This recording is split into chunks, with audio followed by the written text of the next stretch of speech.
ZEE5 ಇರುವಾಗ ನೀವು ನಿಮ್ಮ ನೆಚ್ಚಿನ ಶೋಗಳನ್ನ ಎಂದಿಗೂ ಮಿಸ್ ಮಾಡಿಕೊಳ್ಳುವುದಿಲ್ಲ. ಅದು ಸಂಪೂರ್ಣ ಉಚಿತವಾಗಿ.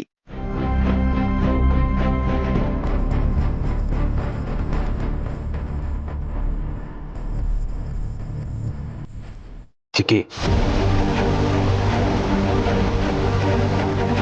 ನಾನು ಸೀತಾ ಒಂದಾಗ್ಲಿ ಅಂತ ದೇವ್ರ ಹತ್ರ ಕೇಳ್ಕೊತಿದ್ರ? ಗೊತ್ತು ಚಿಕ್ಕಿ, ನನ್ನ ವಿಷಯಕ್ಕೆ ನೀವು ಸಿಕ್ಕಾಬಟ್ಟೆ ಅಪ್ಸೆಟ್ ಆಗಿದ್ದೀರಾ ಅಂತ. ನೀವು ಈ ಥರ ಡಿಸ್ಟರ್ಬ್ ಆಗಿರೋದು ನನ್ನ ಕೈಯಲ್ಲಿ ನೋಡೋಕ್ಕಾಗ್ತಿಲ್ಲ ಚಿಕ್ಕಿ. ರಿಯಲಿ ಸಾರಿ ಚಿಕ್ಕಿ, ರಿಯಲಿ ಸಾರಿ.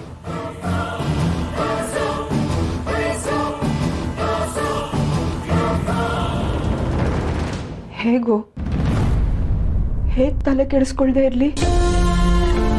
ನನಗೆ ನೀನು ಬೇರೆ ಅಲ್ಲ, ಅನಿ ಬೇರೆ ಅಲ್ಲ ಅಪ್ಪು. ನಂಗೆ ಗೊತ್ತು ಚಿಕ್ಕಿ, ತಾತ ನಮ್ಮ ಪ್ರೀತಿನ ಅರ್ಥ ಮಾಡ್ಕೋತಾರೆ, ಎಲ್ಲ ಸರಿ ಹೋಗ್ಬೋದು ಅಂತ.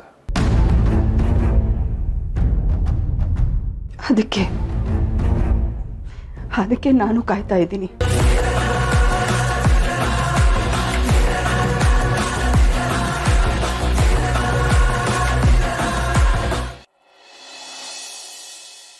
ಕ್ಷಮಿಸಿ ಸರ್, ಎಷ್ಟು ದೊಡ್ಡ ವಿಷಯ ನಿಮ್ಮಿಂದ ಮುಚ್ಚಿಟ್ಟಿದ್ದಕ್ಕೆ ನನಗೆ ಬೇಜಾರಾಗಿದೆ. ನೀವು ನನ್ನನ್ನು ಇಲ್ಲಿಗೆ ಯಾಕೆ ಕರೆಸಿದ್ದೀರಾ ಅಂತ ನನಗೆ ಗೊತ್ತು. ನೀವೇನು ಪ್ರಶ್ನೆ ಮಾಡ್ಬೋದು ಅಂತಲೂ ನಾನು ಯೋಚನೆ ಮಾಡಿದ್ದೀನಿ. ಆ ಪ್ರಶ್ನೆ ನನಗೇನು ಹೊಸ್ತಲ್ಲ ಸರ್. ಸಿಹಿನೇ ನನಗೆ ಪ್ರಪಂಚ. ಅವಳು ನನ್ನ ಮಗಳು ಅಂತ ಎಲ್ಲರ ಹತ್ರ ಹೇಳ್ಕೊಳ್ಳೋಕ್ಕೆ ನನಗೆ ಯಾವ ಮುಜುಗರನೂ ಇಲ್ಲ, ಸಂಕೋಚನೂ ಇಲ್ಲ. ಈಗ ನೀವು ಕೇಳಬೇಕು ಅಂತಿರೋ ಪ್ರಶ್ನೆ ಸಿಹಿ ಅಪ್ಪ ಎಲ್ಲಿ ಅಂತ ಕೇಳಕ್ಕೆ ಕರ್ಸಿದ್ರ? ಈಗಾಗಲೇ ತುಂಬ ಜನ ಈ ಪ್ರಶ್ನೆನ ಕೇಳಿದ್ದಾರೆ.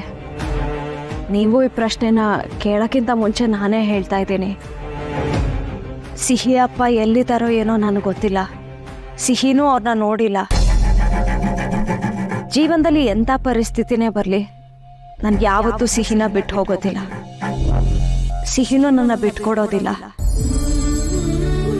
ಆಲ್ರೆಡಿ ಈ ವಿಷಯ ಗೊತ್ತಿದೆ ಅಂತ ನಾನು ರಾಮ್ ತಪ್ಪು ತಿಳ್ಕೊಂಡೆ. ಅದನ್ನು ಬಿಟ್ಟು ಇದನ್ನು ಮುಚ್ಚಿಡೋ ಉದ್ದೇಶ ಏನೂ ಇಲ್ಲ ಸರ್. ಈ ಸಾರ್ ಅನ್ನೋದನ್ನು ನಿಲ್ಲಿಸು ಸೀತಾ. ನೀನು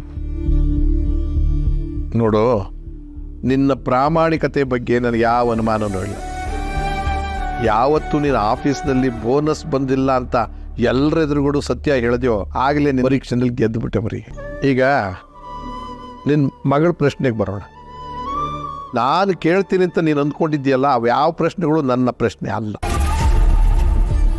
ಒಂದು ಹೆಣ್ಣು ತನ್ನ ಜೀವನದ ಬಗ್ಗೆ ಯಾರಿಗೂ ವಿವರಣೆ ಕೊಡಬೇಕಾದ್ದಿಲ್ಲ ಅನ್ನೋ ಮನೋಸ್ಥಿತಿ ಇದೆಯಲ್ಲ, ಅದನ್ನು ನಾನು ಗೌರವಿಸ್ತೀನಿ. ನಿನ್ನ ಜೀವನದ ಬಗ್ಗೆ ಹೇಳೋದು ಬಿಡೋದು ನಿನ್ನಿಷ್ಟ. ಆದರೆ ನನ್ನ ಮೊಮ್ಮಗನ ಭವಿಷ್ಯ ನನಗೆ ಮುಖ್ಯ ಅಲ್ವಾ? ಅದಕ್ಕೆ ಕೇಳ್ತಾ ಇದ್ದೀನಿ. ನೀನು ಒಂದು ಮಗು ಇದೆ ಅಂದಮೇಲೆ ಆ ಮಗುಗೆ ಒಂದು ಅಪ್ಪ ಇರಲೇಬೇಕು. ಅದು ನಿಸರ್ಗ ಸತ್ಯ.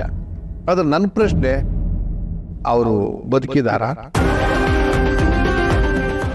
ZEE5 ಆಪ್ ಡೌನ್ಲೋಡ್ ಮಾಡಿ ಎಲ್ಲಾ ಸಂಚಿಕೆಗಳನ್ನು ಸಂಪೂರ್ಣ ಉಚಿತವಾಗಿ ನೋಡಿ.